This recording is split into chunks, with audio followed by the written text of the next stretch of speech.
I'm Dr. Dave Tuck from Texoma Wellness Center. Thanks for coming out tonight to part 2 of our monthly talks. The goal here is we're trying to help everyone increase health and create a wellness lifestyle.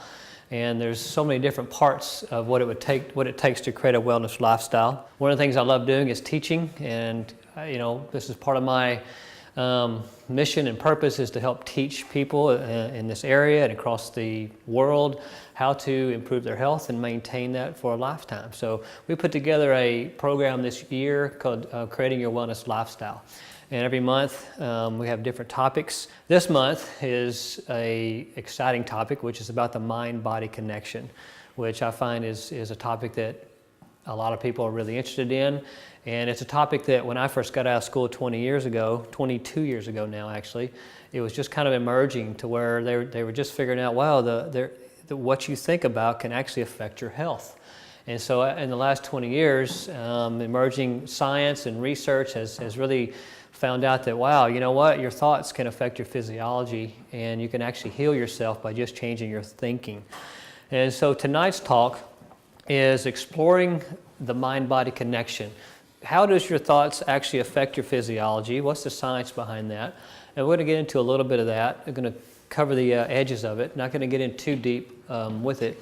But how can you actually change your thinking to help your body heal? Once you can learn how to master your thinking and find out how does your physiology letting you know about your health, because your body is designed to give you symptoms. And I know we're all aware of the common symptoms: back pain, neck pain, headaches, etc., blood pressure, diabetes, etc.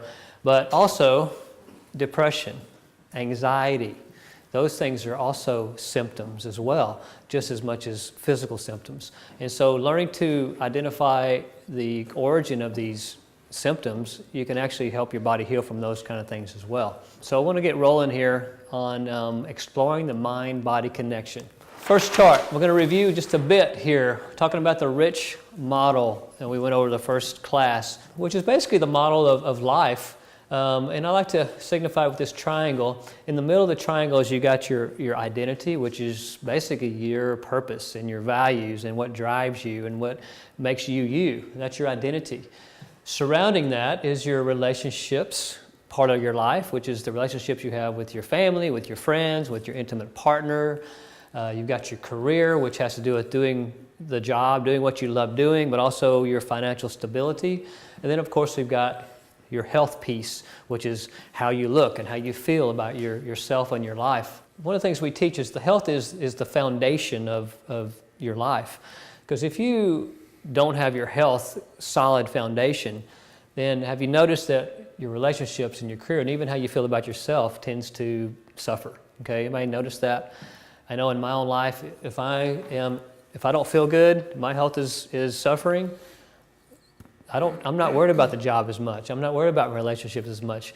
The health takes paramount over that. So taking care of your body and mind is paramount. It's a foundational thing to the rest of your entire life. When you break down your health into categories, I like to use this health triad, which talks about chemical, physical, and emotional.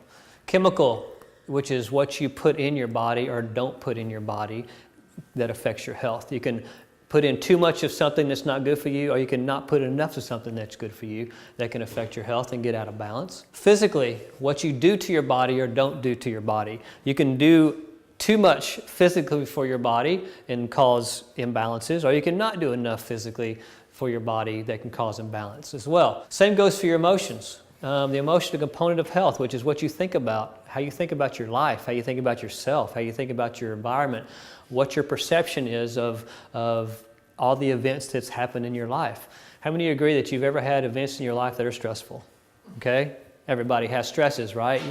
You're a human being. We're going to have stressful situations. So it's not that you're going to stop having stressful situations. It's all about what your perceptions are of the situation. So how you perceive your life and your environment and your world and how that affects you.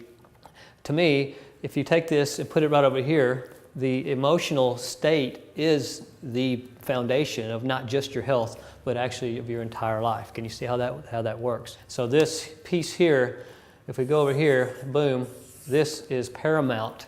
So whenever it comes to your health, the emotions are key, how you perceive. Whenever it comes to your entire life, because you can have stresses in your relationships. Everybody agree with that? You have stresses sometimes in your relationships, in your family, in your friends, with your coworkers, with your intimate partner. You ever have stressful situations with those? Or with your job?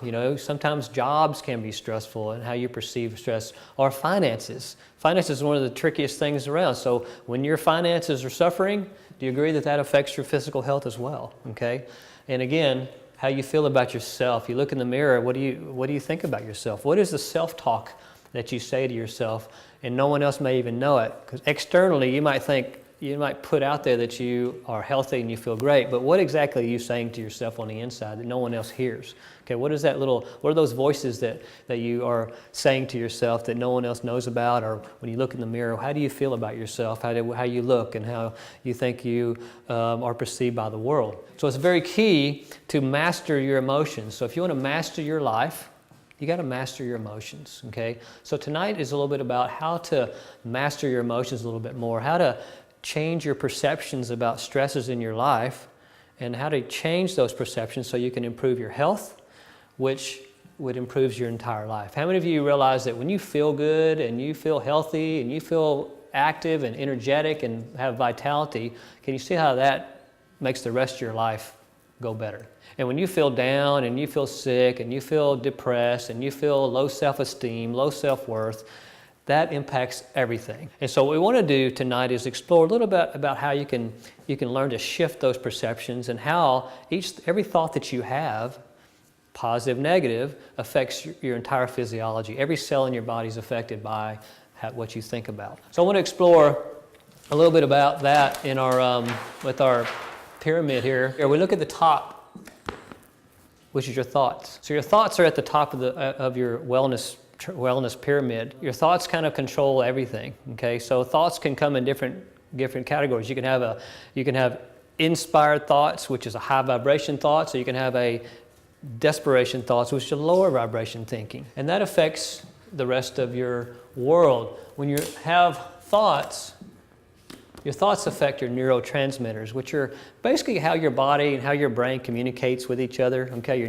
serotonin, dopamine, that's kind of how your body, it's a higher level of thinking that you have. And when your thoughts are out of balance or imbalance, it affects your neurotransmitters. When the neurotransmitters get wacky, it affects your hormones. And you can have hormonal imbalances. Okay, anybody ever feel like you got hormonal imbalances?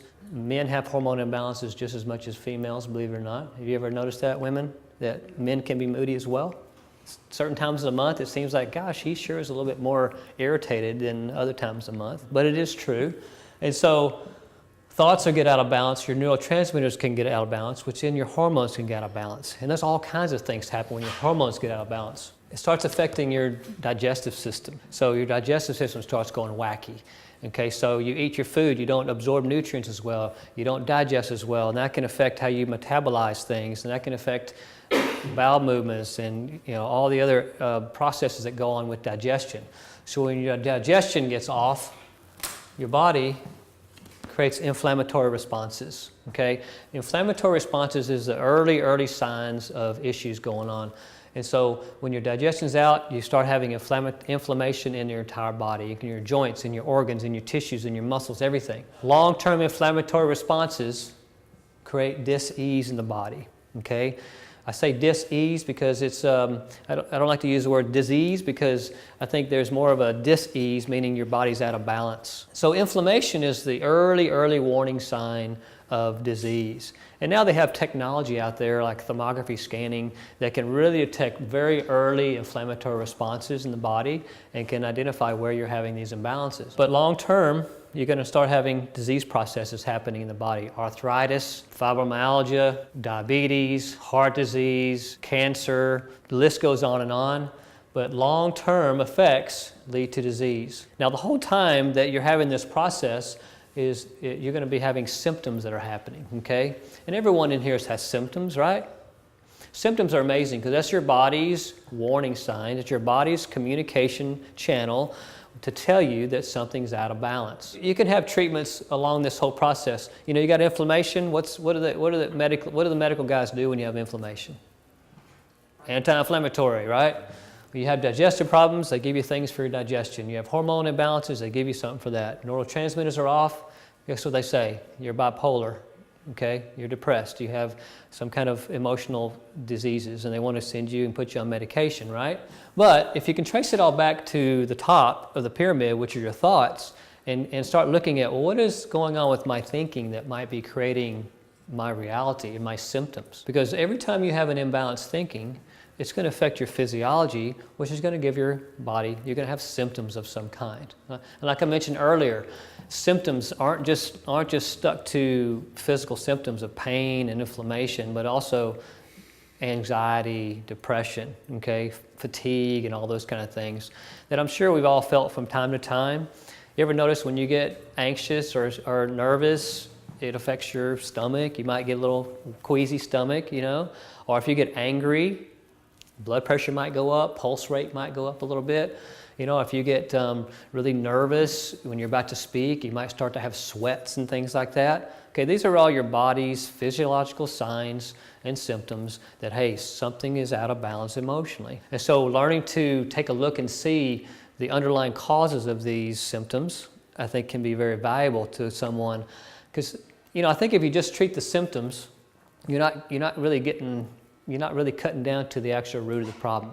And I think that in my work in the wellness industry, I think that it's really key to take a look at symptoms from a point of view of this is information that your body's given you.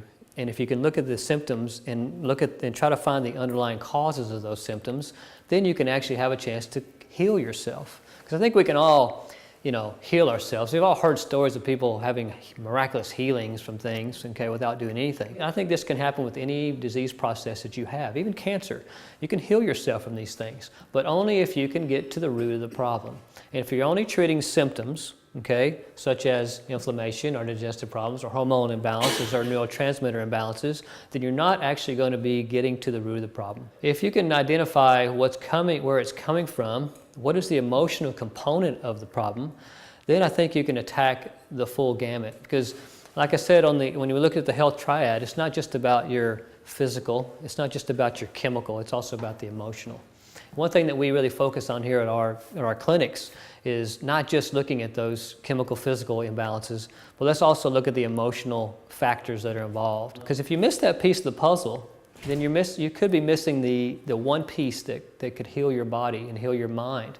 And we've seen this over the years. I've had patients come into me and they're having any of these symptoms: inflammatory problems, digestive issues, hormonal problems, bipolar issues, and they've been treating their symptoms. One lady brings to mind is she was having back pain, neck pain, digestive problems. She was diagnosed with fibromyalgia. She was having high blood pressure issues. She was having chronic neck pain. And she had gone through the gamut of taking the medications, and she was even getting some chiropractic work done, and we had changed her diet, and although she was feeling better, we weren't really getting it completely well. So then we started looking at the emotional component. And what happened was we found out, whoa, she's got some emotional baggage that's been tied up in her body for years around her husband that had died, and she has somehow felt responsible for this. And so ever since his death, she started having these symptoms come on. And of course the medical guys don't ever explore that kind of stuff. They just want to treat the symptoms, and she was on quite a few medications. So what we did was we started working with her on her emotions, and we got down to that root of the problem, and we found that she, like I said, was having guilt and shame over her husband's death with some circumstances, and she was feeling responsible. Once we attacked this issue and found out what was going on, and we changed her perception about how she was feeling about her husband and his death and her role in that, and dissolved that baggage, she healed. She got off medications. Her pain stopped. Her digestion improved. Her blood pressure went down. Her fibromyalgia was miraculously healed, and she got well. Were we doing the wrong thing? No, we were doing the right thing with changing the diet and getting chiropractic and getting her physical body right. We just weren't hitting that emotional piece. It's important to learn that, you know what, you got to attack all three areas if you want to get someone better sometimes. It's not just about one or two things. It's about sometimes the whole triad. You got to look at everything. And so tonight, let's explore that a little bit more, okay? So